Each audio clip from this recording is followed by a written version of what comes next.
મિત્રો, એક વગડે ભટકતી ચૂડેલે જ્યારે 7 તવાને ફોડી નાખ્યા ને ત્યારે 7 તવા ફોડ્યા પછી મારી સંધના વાજાની સધી ત્યાં પ્રગટ થાય છે અને પછી મારી સધી એ 7 રોટલા એ ફોડેલા તવામાં ચૂડેલને જમાડે છે અને પછી ચૂડેલ જે ઇતિહાસ રચે છે તો મિત્રો સરસ મજાની ઘટના છે, તો ચાલો તેને વિસ્તારથી જોઈએ. નમસ્કાર મિત્રો, નાનું એવું કોઠારિયા ગામ છે અને આ ગામના સીમાડે એક ભીખો કુંભાર રહે છે અને એની ઘરેથી જે બાઈ છે તેનું નામ છે મેનબાઈ.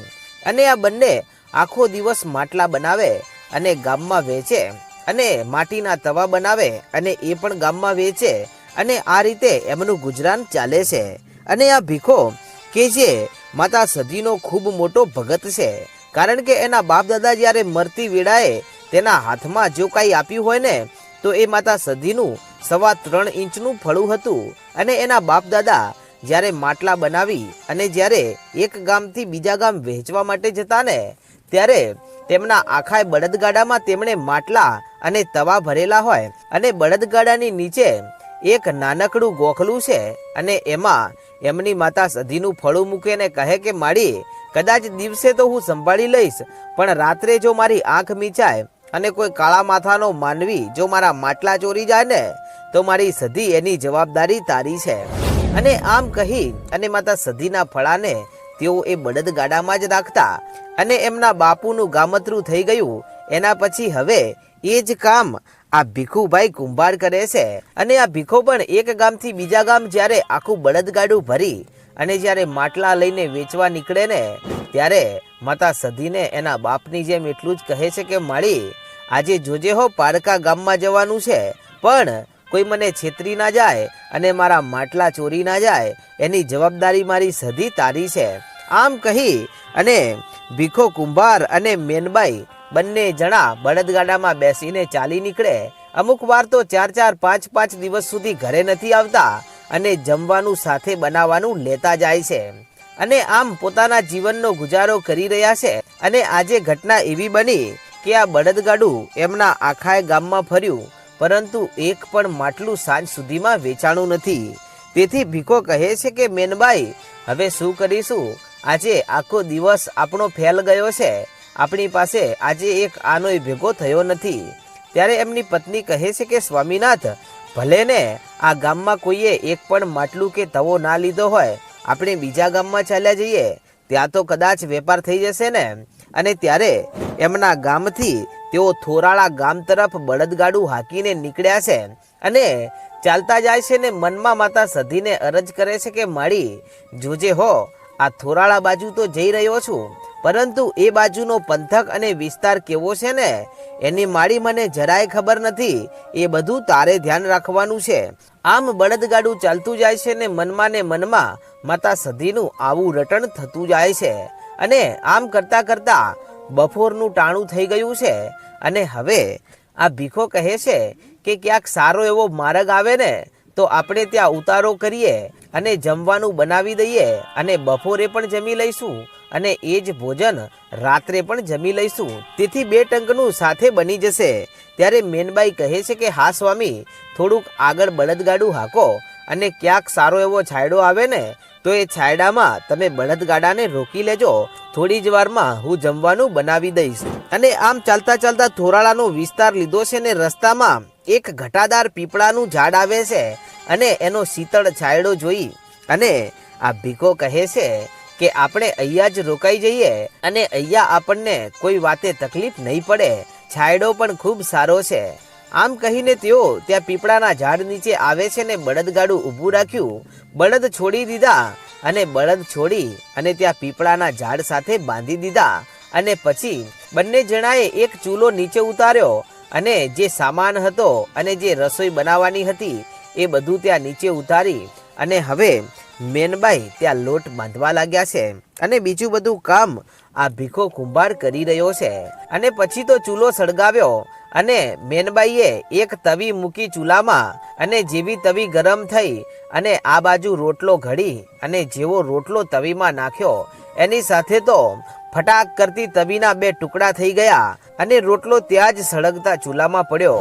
ત્યારે આ ઘટના જોઈ અને ભીખો કુંભાર એટલું કહે છે કે ધીમેથી નાખને, તને ખબર નથી પડતી આટલું જોરથી શું કામ નાખે છે, તે તો તવો ફોડી નાખ્યો, જા હવે બીજો તવો લઈને આવ.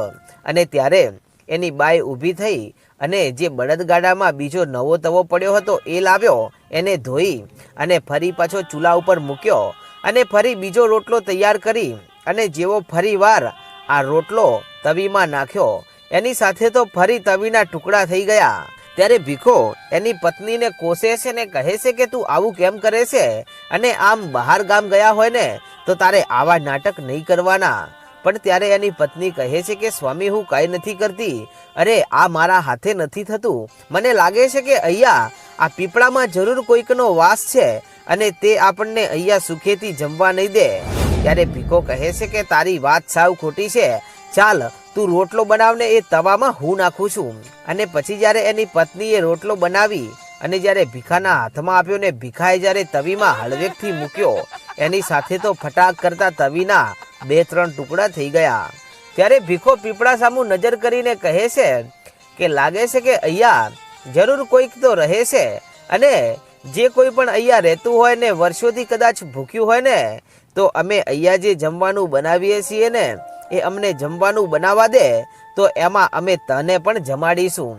આમ કહીને ફરી રોટલો નાખ્યો તવામાં, ત્યાં તો ફરી તવો તૂટી ગયો અને આમ કરતાં કરતાં 7 તવાઓ તૂટી ગયા અને 7 રોટલાઓ ખરાબ થયા. અને હવે ભીખો સમજી ગયો કે અહીંયા કોઈક તો એવું છે કે જે અહીંયા આપણને રોટલા બનાવવા દેતું નથી. પણ હું ભૂવો છું માતા સધીનો, અને જો મારા સંતના વાજાની સધી જો મારા બળદગાડામાં જો મારી સાથે ફરતી હોય અને અહીંયા જો જમીને ના જાઉં ને તો મારી સધીને ફટ કહેવાય. આમ કહીને ભીખો કહે છે કે હવે કાંઈક માર્ગ કાઢવો પડશે. પણ મિત્રો ઘટના એવી બની છે કે અહીંયા પીપળાના ઝાડમાં વર્ષોથી એક વગડે ભટકતી ચૂડેલ રહે છે, અને આ ચૂડેલનું રહેઠાણ આ પીપળામાં છે, અને અહીંયા કોઈને પણ તે સુખેથી જમવા દેતી નથી. અને જો કોઈ વટે માર્ગું અહીંયા આવીને રાતવાસો રોકાય તો અડધી રાત્રે તે ત્યાંથી ભાગી જાય છે, તે અહીંયા રાતવાસો નથી રોકાઈ શકતો. અને આજે ભીમાએ જીદ પકડી છે ને એની બાઈ કહે છે કે સ્વામી ચાલો અહીંયાથી આગળ ચાલી નીકળીએ, અરે તડકામાં બેસીને તમારા હાટું રોટલા બનાવી દઈશ, પણ અહીંયા હવે બેસવામાં મજા નથી.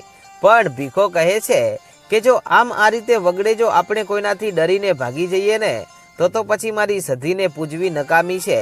આજે જો મારી સધી અહીંયા મને રોટલો ઘડીને ના ખવડાવે ને તો મારે હવે પછી જમવું નથી. આમ કહીને પીપળાના ઝાડ નીચે ટેકો દઈને બેઠા છે, અને બેઠા બેઠા બળબડતા તાપમાં નિંદ્રાને આધીન થઈ ગયા. અને ત્યાં તો બળદગાડાના નીચેથી મારી સંધના બેડાની સધી નીકળી અને ચાલતી ચાલતી પહોંચી આ ભીખા કુંભારની પાસે. અને ત્યાં જઈને કહે છે કે ભીખા કુંભાર, આજે હું તારા બાપ દાદાની પૂજેલી માતા સધી બોલું છું, બોલ બેટા શું થયું? કે માડી 2 દિવસથી ભૂખ્યો છું ને આજે જમવાનું બનાવવા અહીંયા પીપળાના ઝાડ નીચે આવ્યો ને તો 7 તવા ફોડી નાખ્યા છે, અને એક પણ તવો સાજો રહ્યો નથી ને રોટલો બનતો નથી. તો માડી એનું કારણ શું? કે ભીખા તું જેવો રોટલો બનાવે ને એની સાથે અહીંયા એક ચૂડેલ રહે છે ને એનો આ પીપળામાં વાસ છે, એણે તારા સાથે 7 તવા ફોડ્યા છે, અને એ તને અહીંયા જમવાનું તો નહીં બનાવવા દે. ત્યારે ભીખો કહે છે કે પણ મારી હું ભગત તારો છું, અને તારા બેઠે જો અહીંયાથી મારે બીજે ઉછાળા નાખવા પડે ને તો મારી તને પૂજવી નકામી છે. ત્યારે માતા સધી કહે છે કે એમ વાત છે ભીખા, તો જા હું સધી જો આજે તને ના ખવડાવું ને અહીંયા તો મારું નામ સધી નહીં. આટલું કહીને મારી સધી ત્યાંથી ખરર કરતી પહોંચે છે પીપળાના ઝાડ ઉપર, અને પીપળાના ઝાડના ડાળા ઉપર જે ચૂડેલ બેઠી છે તેની પાસે જઈને કહે છે કે કેટલા દિવસથી ભૂખી છે બોલ. ત્યારે તે એટલું કહે છે કે જ્યારથી અહીંયા બેઠી છું ને ત્યારથી ભૂખી જ છું, મને કોઈ જમાડતું નથી, અને જો કોઈકને વળગી જાઉં ને તો કદાચ બટકું રોટલો મળી જાય, નહીતર આમ જ ભટક્યા કરું છું.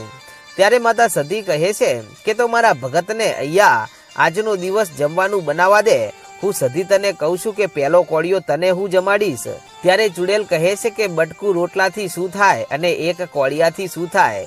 મને 7 રોટલા જમાડે ને તો હું ચૂડેલ એને જમવા દઉં, બાકી ના જમવા દઉં.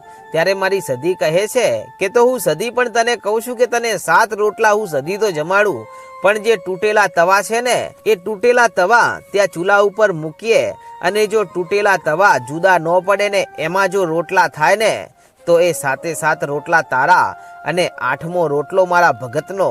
બોલ તને મંજૂર છે? કે હા મને મંજૂર છે.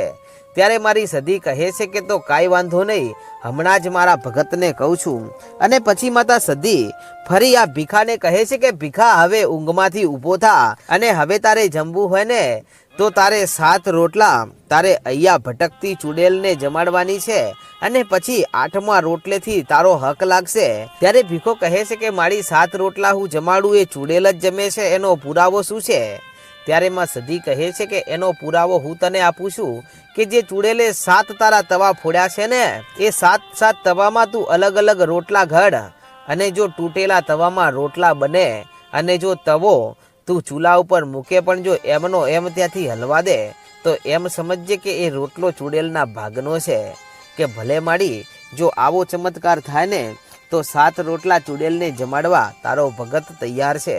અને ત્યારે મારી સધી કહે છે કે આજે ચૂડેલ સાથે વાત કરી છે મારા ભગત તારા માટે અને દુનિયાના છેડે જજે પણ આમ આ રીતે મને સધીને આગળ રાખીને ફરજે અને આવી એક તો શું કદાચ હજારો ચૂડેલો આવીને તને ઘેરી લે ને તો હે મારા ભીખા હજારોના ટોળામાંથી જો તારો હાથ ઝાલીને તને બહાર ના કાઢું ને તો હું તારા બાપ દાદાની સંધના વાજાની સધી ન કહેવાઉં બાપ.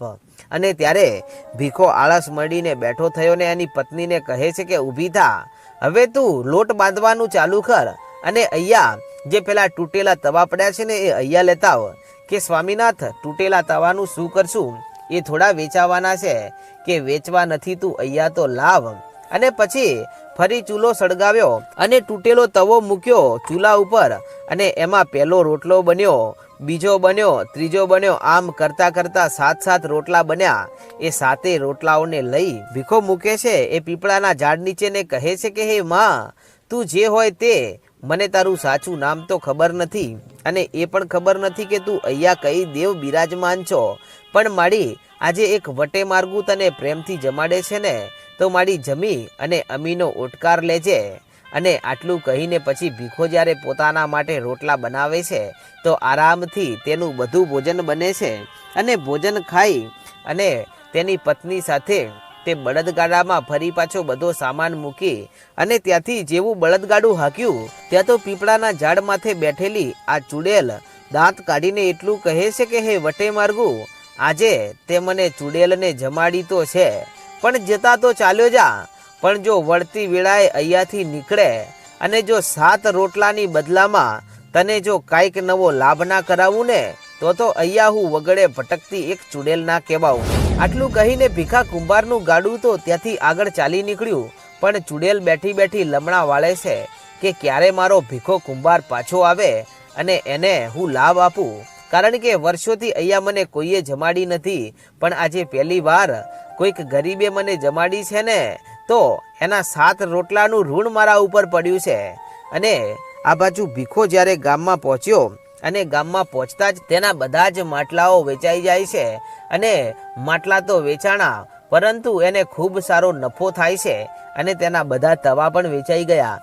અને હરખાતા બંને માનવીઓ પાછા જ્યારે આ બળદગાડું લઈ અને જ્યારે એ જ પીપળાના ઝાડ નીચેથી નીકળ્યા ને ત્યારે એ જ ઝાડ નીચે આવી અને ફરી વિસામો કરે છે અને વિસામો કરતાની સાથે જ ભીખાની જે પત્ની છે તેને ચાંદીનો ત્યાંથી કંદોરો મળે છે અને એને પોતાના હાથમાં લઈને કહેવા લાગી કે સ્વામીનાથ જુઓ તો ખરા આ મને શું મળ્યું છે.